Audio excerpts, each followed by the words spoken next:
आज मैं फिर आपको न्यू क्वेश्चंस एंड आइडियाज पर ही चल रहा हूँ। और अब बताऊंगा, मैं फिर बता रहा हूँ महावीर के बारे में कि वर्तमान महावीर का जन्म वैशाली जिले के कुंडग्राम में हुआ था। वे लिच्छवी गणराज से आते थे और क्या था उनका, माने लिच्छवी गणराज कहाँ पर है, वज्जी का ही एक पार्ट था। और ऐसा कहा जाता है कि उनके पिताजी का नाम जो था सिद्धार्थ था और माँ का नाम जो था त्रिशाला था। और वे भी 30 वर्ष की उम्र में घर को त्याग कर दिया था। फिर 12 वर्ष की कठिन तपस्या के बाद उन्होंने ज्ञान की प्राप्ति की और ज्ञान की प्राप्ति के बाद वो क्या बन गए, जीन कहा गया, जान लगा उनको। और बाद में चलकर उन्होंने एक धर्म की स्थापना की जिसको जैन धर्म के नाम से जाना जाता है। हमने आपको बताया भी था कि जैन धर्म इनके मरने के बाद 2 भागों में बढ़ गया। एक हो गया श्वेतांबर, दूसरा हो गया दिगंबर। श्वेतांबर जो श्वेत वस्त्र धारण करते हैं उनको, उन जैन लोगों को श्वेतांबर कहा गया। और जो क्या करते हैं, आसमान को अपना वस्त्र मान लिए, मतलब नंगे रहते हैं, उनको क्या कहा गया, दिगंबर। बताया भी था आप लोगों को कि नामनगर के पास जो है जैन मंदिर है, जैन दिगंबर मंदिर है, दिगंबर जैन मंदिर है। तो इस तरह, और इनका क्या था, ज्यादा त्याग तपस्या पर ज्यादा ध्यान देते थे। त्याग के माध्यम से, तपस्या के, कठोर तपस्या के माध्यम से हम ज्ञान की प्राप्ति कर सकते हैं। और हमने बताया था कि जैन धर्म का विकास अधिकतर उत्तर भारत को ज्यादा हुआ। और ये लोग, क्योंकि महावीर ने देसी भाषा में, लोकल लैंग्वेज में जो है क्या किया, लोगों को बतलाया। तो स्थानीय भाषा और कुछ जिसे बताया जाएगा तो साधारण व्यक्ति समझेंगे ना। और उस समय लोकल लैंग्वेज था प्राकृतिक, और प्राकृतिक भाषा जहां बोला जाता था, प्रकृत भाषा, उसको वहां के नाम से जाना जाता था। जैसे यहाँ बोला जाता मागधी, तो मागधी भाषा कहा गया, इसलिए इनका पूरा विकास हुआ। और ये लोग वर्बल, मन मौखिक रूप से ज्ञान देते थे, कहीं लिखित नहीं रहता था। इसलिए हाँ, कुछ लिखित चीजें जो है गुजरात के बलबी नामक जगह पर, देखो एक गुजरात है, गुजरात के बलबी नामक जगह पर जो है कुछ चिन्ह मिलते हैं। और आप देखोगे वहीं गुजरात और जो राजस्थान है वहीं पर माउंट आबू है, माउंट आबू पर दिलवाड़ा का जैन मंदिर है, दिलवाड़ा का जैन मंदिर है। इस तरह आप देखोगे कि ये लोग अपने धर्म को आगे बढ़ाए। अब आगे चलते हैं, चाहे बौद्ध धर्म हो या जैन धर्म हो, इनके जो भिक्षुक और भिक्षुणी थे घूम घूम कर अपने धर्म का प्रसार करते थे, ज्ञान की खोज में लगे रहते थे। और दिन में किसी समय में एक उनका निश्चित समय था, फिक्स समय था, उसमें जाते थे कहां पर, गांव में, शहरों में भिक्षाटन करने के लिए, और उससे अपना भोजन चलाते थे। और बाकी काम ज्ञान को फैलाना, साधारण लोगों की रक्षा करना, यही इन लोगों का था।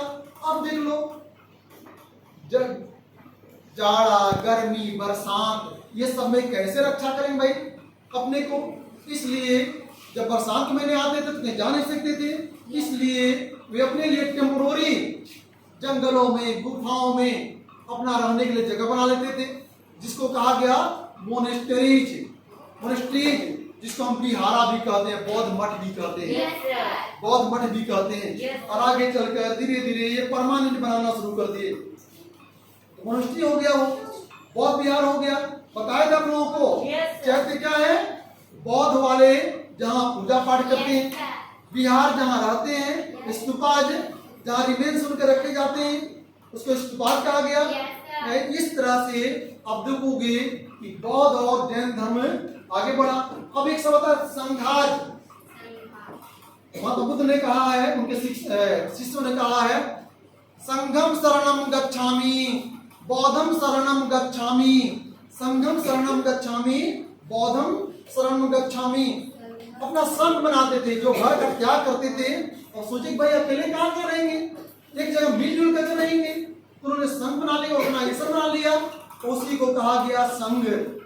और संघ के अपना एक नियम होते थे, डिसिप्लिन होते थे, उसी में आपको रहना है। और उसको एक पुस्तक में लिपिबद्ध कर दिया गया जिसका नाम था विनय पिटक। क्या नाम था? विनय पिटक में बौद्ध धर्म के नियमों के बारे में बताया गया। उसी तरह एक और बुद्धिस्ट थे जिनका नाम था अश्वघोष। उन्होंने किताब लिखा बुद्ध चरितम, जिसमें महात्मा बुद्ध के चरित्र के बारे में बताया गया है। अब ये हो गया कौन? जैन धर्म और बौद्ध धर्म के बारे में। अब हिंदू धर्म वाले क्या कर रहे थे भाई उसमें? नहीं, इन्होंने सोचा कि भाई हमारे भी धर्मों में सुधार होनी चाहिए। इन लोगों ने भी आश्रम सिस्टम बनाया। क्या बनाया?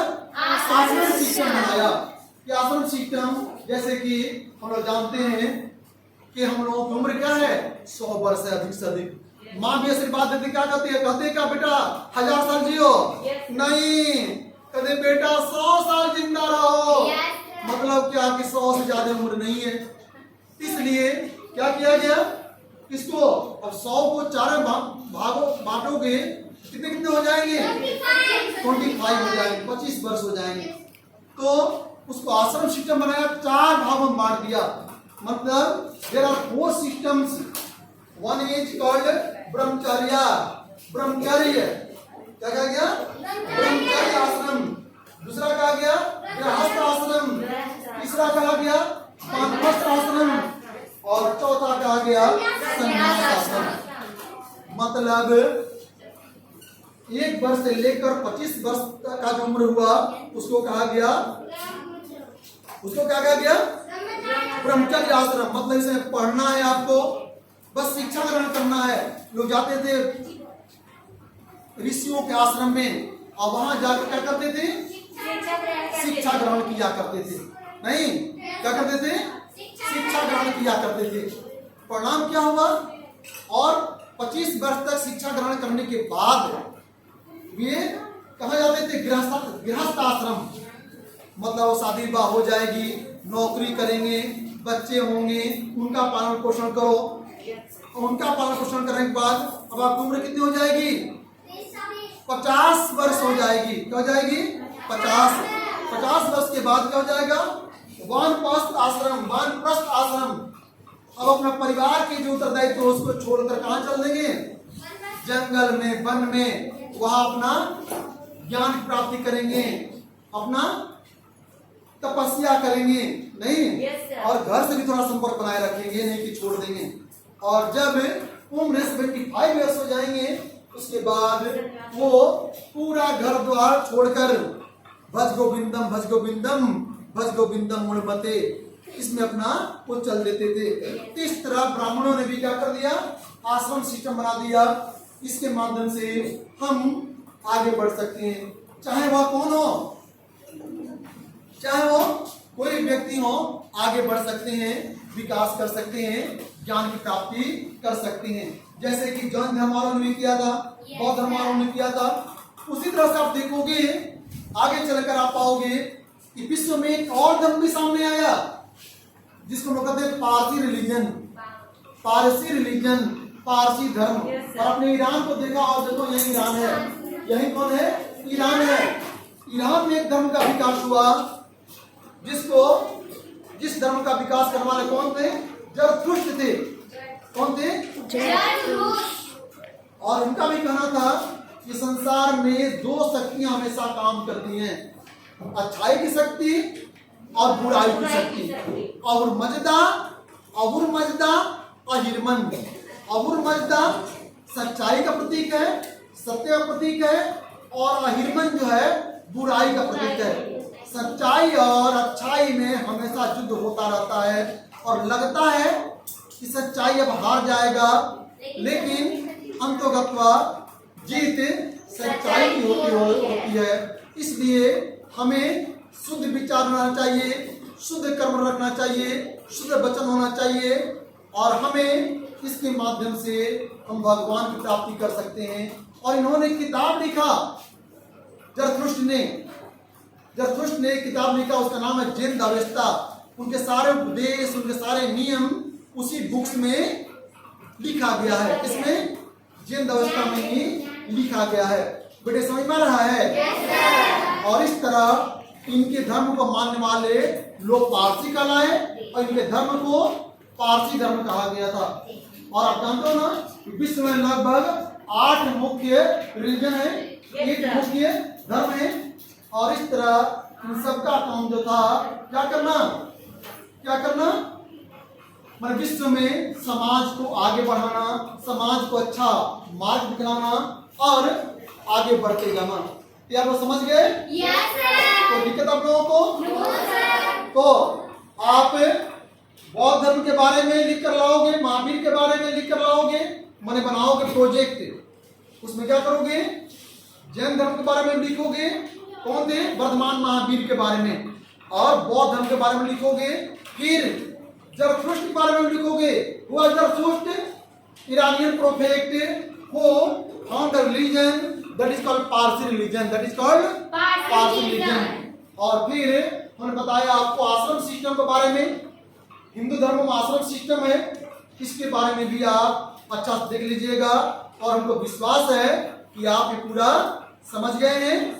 फिर हम लोग आगे क्वेश्चन आंसर देखेंगे और जो आपको समझ नहीं आएगा वो पूछ लीजिएगा। ठीक है? ठीक है, समझ गए ना? ठीक है, धन्यवाद।